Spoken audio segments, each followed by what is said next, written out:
الله وكفى وسلام على عباده الذين اصطفى أما بعد فأعوذ بالله من الشيطان الرجيم بسم الله الرحمن الرحيم وربك على كل شيء حفيظ صدق الله مولانا العظيم وصدق رسوله النبي الكريم ونحن على ذلك لمن الشاهدين والشاكرين والحمد لله رب العالمين اللهم صل على سيدنا مولانا محمد النبي الأمي وعلى آله وسلم تسليما كثيرا كثيرا اللهم رب الحل والحرام ورب البيت الحرام ورب الركن والمقام أبلغ لروح سيدنا مولانا محمد منا السلام.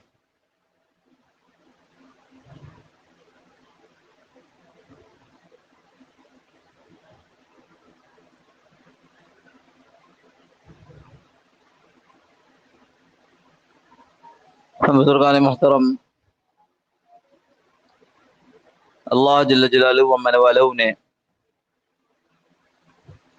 حضور اکرم صلی اللہ تعالی علیہ وسلم کو زندگی گزارنے کی بہترین ترتیب، طریقہ، ڈھنگ عطا فرما کر اس دنیا میں بھیجا۔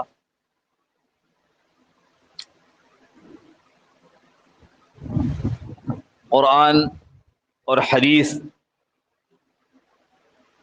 اس طریقے اور اس طرز کو انسانیت کے سامنے بہت اچھی طرح پیش کر چکے، اور انسانی تاریخ،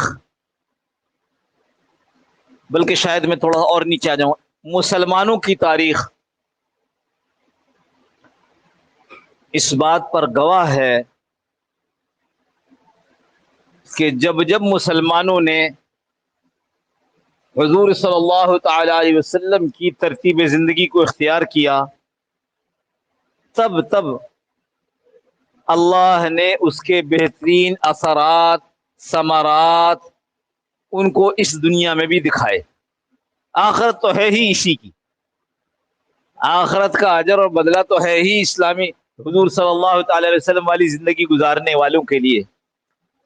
دنیا کی زندگی میں بھی اللہ نے اس کے بہترین نتائج اور ثمرات دکھائے، اور مسلمانوں ہی کی تاریخ، اس میں جب جب مسلمانوں نے حضور صلی اللہ تعالی علیہ وسلم کے طریقے سے گریز کیا، انہوں نے اس دنیا کے اندر بدترین نتائج دیکھے، بدترین حالات کا سامنا کیا۔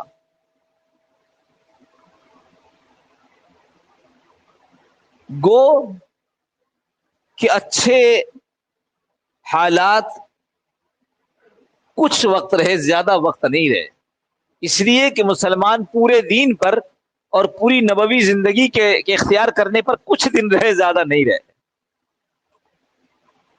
لیکن یہی مسلمانوں کی تاریخ اس کو ثابت کر دیتی ہے کہ جب بھی مسلمان حضور صلی اللہ تعالی علیہ وسلم کی ترتیب زندگی پر رہا ہے، دنیا نے اس کے قدم چومے ہیں، دنیا اس کے پیچھے بھاگی ہے، کامیابی اس کا مقدر تھی۔ حضور صلی اللہ تعالی وسلم کی تعلیمات میں یہ بات موجود ہے کہ قیامت کے قریب جتنے ہوتے چلے جائیں گے، فتنے بڑھتے چلے جائیں گے، فتنے آزمائش بڑھتی چلی جائے گی، اور یہ بھی موجود ہے کہ قیامت سے جتنے قریب ہوتے جائیں گے، مسلمان بھی ایمان سے اتنے ہی دور ہوتے چلے جائیں گے۔ یہاں پھر یہ بات واضح ہوتی ہے کہ اچھے حالات کا تعلق مسلمانوں کے ایمان اور اعمال سے ہے۔ حضور صلی اللہ تعالی علیہ وسلم نے جو تعلیمات ہمیں دین سکھائیں، ان میں بنیاد اللہ رب العزت پر ایمان لانے سے ہے۔ ایک تو لفظ ہے جو میں نے ادا کر دیا، جملہ اللہ پر ایمان لانا۔ اللہ پر ایمان لانے کا کیا مطلب ہے؟ اللہ پر ایمان لانے کا مطلب ایمان مجمل جس کو ہم کہتے ہیں مجمل یعنی مختصر، آمنت باللہ کما ہوا باسمائہ وصفاتہ وقبلت جمیع احکامہ اقرار باللسان وتصدیق بالقلب. میں ایمان لاتا ہوں اللہ پر. تو اللہ پر ایمان لانے کا مطلب کیا ہے؟ اللہ پر ایمان لاتا ہوں جیسا وہ اپنے ناموں اور صفات کے ساتھ ہے. ایک آدمی کہتے ہیں میں اللہ کو تو مانتا ہوں مگر حفاظت اللہ کی طرف سے نہیں ہے، حفاظت تو اسلحے سے ہے. کیا خیال ہے اس کے ایمان کے متعلق؟ ایک آدمی کہتے ہیں میں اللہ پر ایمان لاتا ہوں لیکن رزق اللہ کی طرف سے نہیں، رازق تو میری دکان ہے. ایسے آدمی کے ایمان کے متعلق کیا خیال ہے؟ کہتے ہیں میں اللہ کو تو مانتا ہوں، ایمان لاتا ہوں، لیکن عزت ذلت تو عہدے کے اندر ہے. تو ایسے آدمی کے ایمان سے متعلق کیا کہا جائے گا؟ یہ میں نے 3 مثالیں دے دی آپ کو. یہ 3 مثالیں وہ تھیں جو کہ اس وقت بالکل موجودہ زمانے میں عمومی حال مسلمانوں کا ہے. عمومی حال.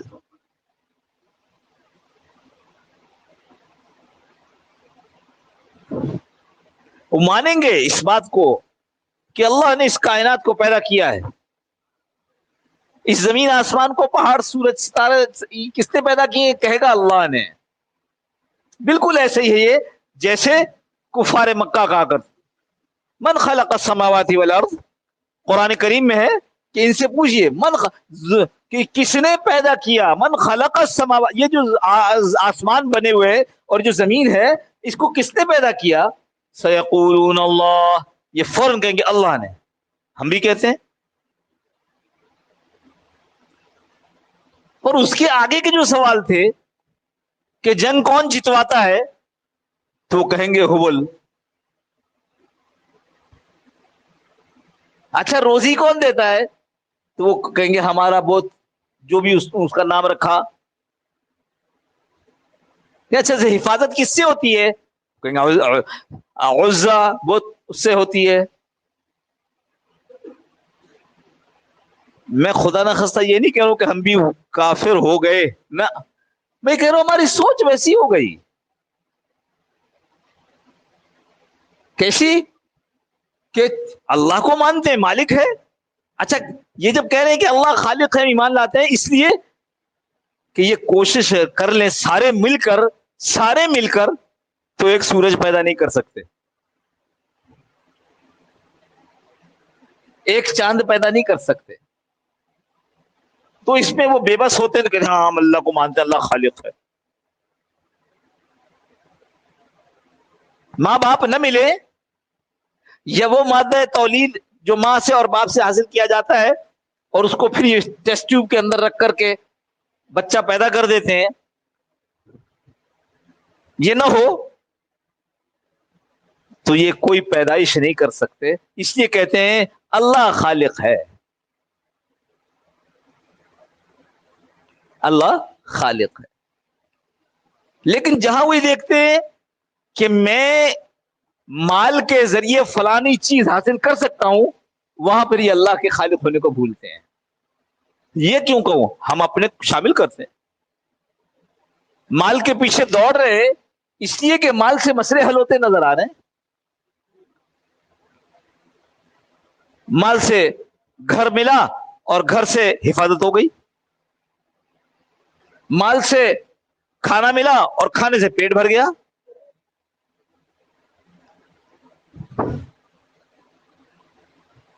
حضور صلی اللہ تعالی علیہ وسلم کی زندگی مبارک میں جو ترتیب ہمیں دی گئی ہے اس میں سب سے پہلے لا الہ، لا نہیں، بلکہ بعض تو بڑی عمدہ بات کر، یہ تو ایک تلوار ہے لا، جس نے سب کو کاٹ دیا، باقی کون بچا؟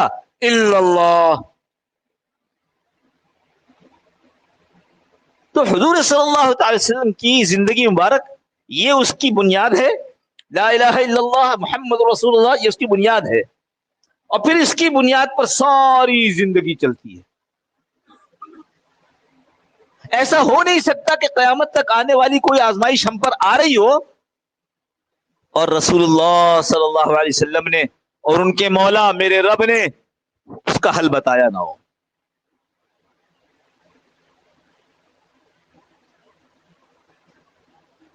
بہت دنوں سے یہ بات چل رہی ہے، اور کل بہت عجیب سی کلپ مدینہ منورہ سے میں موصول ہوئی آڈیو. کوئی صاحب کہتے ہیں کہ میں حکیم محمد شعیب گجرات سے بات کر رہا ہوں، لہجہ پنجابی ہے، اور میری بچی جو ہے وہ یوں 4-5 گھر چھوڑ کر ٹیوشن پر جاتی تھی، اس کو اغوا کر لیا، اور پھر وہ گھر وہ کسی گھر کے سامنے گاڑی رکی اور گیٹ کھلوانے کے لیے فون کر رہے تھے. اتنے میں جو گاڑی کا دروازہ کھلا ہوا تھا اس میں سے میری بچی نکل کر بھاگی، سامنے والے گھر کا دروازہ کھلا ہوا تھا، وہاں جا کے چھپ گئی. مجھے فون آیا کہ آپ اپنی بچی کو لے جایا کر کے. خیر میں نے تو فوراً اس کے آگے ان کو جنہوں نے بھیجا تھا ان کو جواب لکھا کہ جب اس گھر کے آگے گاڑی کھڑی ہوئی تھی تو آسان تھا، بجائے اس کے کہ آپ مجھے یا کسی کو واٹس ایپ پر اس قسم کی چیزیں دے کر تشویش میں اور مصیبت میں اور گھبراہٹ میں مبتلا کریں. آپ کو تو چاہیے تھا کہ فوراً اس گھر والے پر چھاپا پڑوائے جس گھر میں جانے کے لیے گاڑی رکی ہوئی تھی اور بقول آپ کے وہ وہاں ٹیلی فون کر کے گیٹ کھلوا رہا تھا. اس وقت چاروں طرف اس قسم کی خبریں پھیلائی جا رہی، تشویش. ہر آدمی وہ پہلے ہی پریشان ہے، اس کو اور پریشان کرنا. اتنا بڑا سکون ہے اس پوری کہانی کے اندر کہ 2 دن کے بعد آپ یہ واٹس ایپ کر رہے ہیں لوگوں کو ڈرانے کے لیے. 2 دن کے اندر آپ نے وہاں کیوں نہیں کارروائی کی جس گھر کے اندر جانے کے لیے وہ گاڑی کھڑی ہوئی تھی اور جو بقول آپ کے بھاگ گئی؟ اچھا میں یہ نہیں کہہ رہا ہوں کہ جرائم نہیں ہو رہے ہیں، ہاں ہو رہے ہیں، لیکن ان کو اتنا اچھالا جا رہا ہے کہ یہ آدمی جو پہلے ہی پریشان ہے یہ اور تشویش میں پڑ جائے. حضرت رسول کریم صلی اللہ تعالی وسلم نے کیا فرمایا؟ قرآن کریم کہہ رہا ہے تمہارے پاس جب کوئی فاسق یا ان جاءکم فاسق بنبأ فتبینوا، ایمان والو تمہارے پاس کوئی گناہ کا فاسق آدمی ایسے ہی چلتا پھرتا کوئی خبر لے کر آ جائے، پہلے اس کی تحقیق کرو. یا وہ واٹس ایپ پہ یوں چلتی ہے. اللہ کا حکم ہے، میں اللہ کا حکم کو توڑ رہا ہوں تو کیا ہوگا؟ معاشرے میں ایسے ہی فساد پھیلے گا، معاشرے میں ایسی گھبراہٹیں اور تشویش کے شکار ہو جائیں گے لوگ. میں عرض کروں قیامت تک کے آنے والے مسائل کا حل کہاں ہے؟ رسول اللہ صلی اللہ علیہ وسلم کی تعلیمات میں ہے. ایک بات تو یہ ہے، اور دوسری بات کیا اللہ کے نبی نے ہم کو حفاظتوں کا طریقہ نہیں بتایا؟ میں نے کئی مرتبہ یہ واقعہ نقل کیا ہے کہ پنجاب کے ایک زمیندار تبلیغ میں لگ گئے، زندگی بدل گئی. یہ واقعہ مفتی زین العابدین صاحب کے ساتھ ہوا. فیصل آباد کے بڑے مفتی تھے، تو پاکستان کے بڑے مفتی فیصل آباد میں مدرسہ تھا. تو یہ گئے مفتی زین العابدین صاحب رحمۃ اللہ علیہ کے پاس اور کہا کہ حضرت ہم نے تبلیغ میں وقت لگایا ہے، وہاں تو یہی بول رہے ہیں اللہ سے ہوتا ہے، اللہ سے ہوتا ہے، اسلحے سے نہیں ہوتا، اللہ سے ہوتا ہے، مال سے نہیں ہوتا. اور ہم زمیندار لوگ ہیں، ہم زمیندار جو ہیں وہ اصل میں دشمندار ہوتے ہیں. جیسے ہمارے پاس زمینیں ہیں ایسی ہم جب زمینوں والے ہوتے ہیں تو ہمارے دشمن بھی ہوتے ہیں. پہلے ہم اپنے ساتھ اسلحہ لے کر چلتے تھے، پہلے ہم اپنے ساتھ گارڈ لے کر چلتے تھے، لیکن اب جو یہ 4 مہینے سنتے رہے اللہ سے ہوتا ہے، کہتے بھی رہے اللہ سے ہوتا ہے، اب ہم کیا کریں؟ مفتی صاحب نے جواب دیا اسلام کی تعلیم کی روشنی کیا ہے، وہ روشنی یہ بتلاتی ہے. انہوں نے جواب دیا بھائی دیکھو اسلحہ رکھنا بھی جائز، پہرے دار گارڈ رکھنا بھی جائز، لیکن یقین یہ ہو کہ اللہ پاک حضور صلی اللہ تعالی وسلم کی بتائی ہوئی دعاؤں اور ان کی بتائی ہوئی سنت سے حفاظت کریں گے. حفاظت وہاں سے ہے، حفاظت وہاں سے ہے. اللہ کے نبی صلی اللہ علیہ وسلم نے دعا ارشاد فرمائی ہے. بیٹھے ہیں ابو دردہ اور آدمی آ رہا کہتا ہے ابو دردہ آپ کے محلے میں آگ لگ گئی. کہنا اچھا وہ کسی کام میں تھے؟ اچھا وہ لوگ بجھا رہے ہیں مگر آپ کا گھر نزدیک ہے. پھر آیا آپ کے گھر کے بہت قریب پہنچ گئی. نے کہا اچھا یہ بھی کسی کام میں تھے؟ کام ضروری اٹھ کر جا نہ سکے. کہا لوگ بجھا رہے, کہاں لوگ ہیں لگے ہوئے, فکر نہ کرے.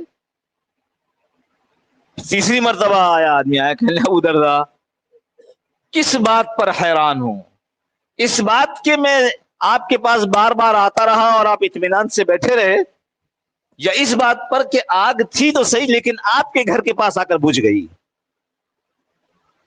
کہا حیران نہ ہو, میں نے رسول اللہ صلی اللہ تعالی علیہ وسلم سے وہ دعا سیکھی تھی جس دعا کو صبح پڑھ لے آدمی تو شام تک اس کو کوئی حادثہ پیش نہیں آئے گا, شام کو پڑھے تو صبح تک کوئی حادثہ پیش نہیں آئے گا. اللہ کے نبی نے یہ دعائیں سکھائی ہیں مجھے اور آپ کو. گھر سے نکل رہے ہیں, مرد نکلے عورت, بچہ نکلے بوڑھا, گھر سے نکل رہے, سکھایا بسم اللہ توکلت علی اللہ لا حول ولا قوت الا باللہ. اس آدمی نے یہ دعا پڑھی, فرشتہ اس کا جواب دے رہا ہے, ہدیتا تجھے ہدایت دی گئی, تجھے راستہ دکھا دیا گیا, کہاں جانا ہے, کیسے جانا ہے, کہاں تیرا کام ہوگا. کفیتا اور تیرے لیے اللہ کافی ہو گیا, اللہ تیرے کام کو بنا دے گا جس کام سے نکل رہا ہے. وقیتا اور تجھے بچا لیا گیا. کس نے بتایا؟ مخبر صادق جن کی بات میں ایک ذرہ جھوٹ نہیں ہو سکتا. ہے کہ نہیں ایمان ہمارا؟ ہمارا ایمان ہے میرے دوستو. حضور صلی اللہ تعالی علیہ وسلم کی لائی ہوئی زندگی کی ترتیب جیسے آپ صلی اللہ علیہ وسلم کے زمانے میں ہمارے لیے کامیابی کا ضامن تھی, ویسے آج بھی جو اس پر چلے گا اللہ اس کی حفاظت فرمائیں گے. ایک دو نہیں, سینکڑوں واقعات ہیں جن میں لوگوں نے حضور صلی اللہ تعالی وسلم والی یہ سنتیں الٹا پاؤں گھر سے باہر نکالنا, بسم اللہ توکلت علی اللہ لا حول ولا قوت الا باللہ پڑھنا. لیکن ایک دو نہیں, سینکڑوں لوگ آپ کو ملیں گے جنہوں نے اس کی پابندی کی اور اللہ نے ان کی حفاظت فرما دی. سامنے دیکھے ہوئے حادثات سے حفاظت. وقت ہو گیا ورنہ نماز کے بعد اس کو تھوڑی سی اور بات کر لیتے ہیں. تو اس واسطے میرے دوستو اس وقت جو یہ چیزیں چل رہی ہیں اس سے حفاظت کا ایک ہی طریقہ ہے, رسول اللہ صلی اللہ علیہ وسلم کی مبارک زندگی. کوئی خبر آئے پہلے تحقیق کرو اور اس کو اپنے عمل, بچوں کو سکھاؤ, بوڑھوں کو سکھاؤ, گھر کو سکھاؤ, اپنے آپ کو اس پر پابند کرو. گھر سے نکلنا ہے تو دعا پڑھنی ہے, گھر میں داخل ہونا ہے تو دعا پڑھنی ہے. اور جیسے جیسے رسول اللہ صلی اللہ علیہ وسلم نے مختلف اوقات کی دعائیں بتلائی ہیں ان دعاؤں کا اہتمام کرنا. انشاءاللہ اللہ پاک عافیت کے ساتھ ہم سب کی بھرپور حفاظت فرمائیں گے. اللہ پاک مجھے بھی عمل کی توفیق نصیب فرمائے. پہلے اذان ہو, کس کو سنت ادا فرمائیے.